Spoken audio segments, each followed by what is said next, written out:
Hi guys, I hope you are doing well. Today we will talk about how to fix or how to solve the problem of not responding on the application of Suno AI weekly count settings. Here you will click on apps, default apps, app settings.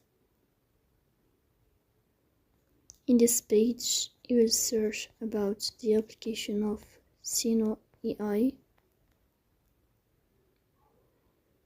In this page of app info, you will click on first stop and you will click OK.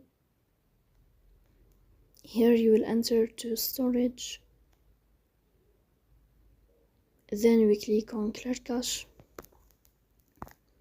Here you will turn on your airplane mode and you will turn off your airplane mode again to fix that problem. So please don't forget to support us by like and subscribe.